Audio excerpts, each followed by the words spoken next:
ഞാൻ പറഞ്ഞിട്ടുണ്ട്, ഇത് രംഗമാണെന്ന് പറഞ്ഞിട്ടുണ്ടായിരുന്നേ. ഇതിൻ്റെ പേരിടണമെന്ന് പറഞ്ഞിട്ടുണ്ടായിരുന്നു. നിങ്ങൾ ആരും ഇട്ടില്ല. എനിക്കും ഇതിൻ്റെ പേരൊന്നും അറിയില്ല. പക്ഷെ എന്തായാലും കാണാൻ ഇത് നല്ല ഭംഗിയുള്ള പൂവാണ്. കണ്ടോ, അന്ന് നമ്മൾ കണ്ടപ്പോൾ ഈ ഒറ്റ പൂവാണ്.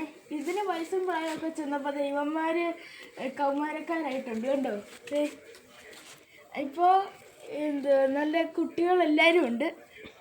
ഇത് കണ്ടോ,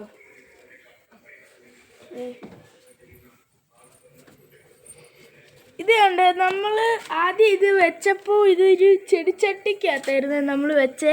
അതിൽ പൂവൊന്നും ഇല്ലാതെ വന്നപ്പോൾ ഇത് സ്കൂളിലെ ടീച്ചേഴ്സൊക്കെ വന്നപ്പോൾ ഇത് കണ്ടു. അപ്പോൾ പറഞ്ഞ് നിലത്താണ് വെക്കേണ്ടതെന്ന് പറഞ്ഞാൽ അത് കേട്ട് ഞങ്ങൾ നിലത്തൊന്ന് വെച്ച് നോക്കിയ. അപ്പോൾ കണ്ടു. അത് കഴിഞ്ഞ് 2-3 ആഴ്ച കഴിഞ്ഞപ്പോൾ ഇതേപോലത്തെ തണ്ട് വന്നു. ആ തണ്ടേന്നാണ് ഇത്രയും പൊക്കത്തിൽ ഇത് വന്നതും ഈ പൂവൊക്കെ ഉണ്ടാകാൻ തുടങ്ങിയതും. അതുകൊണ്ട് ടീച്ചർക്ക് ഒരു നന്ദിയുണ്ട്. ടാറ്റാ.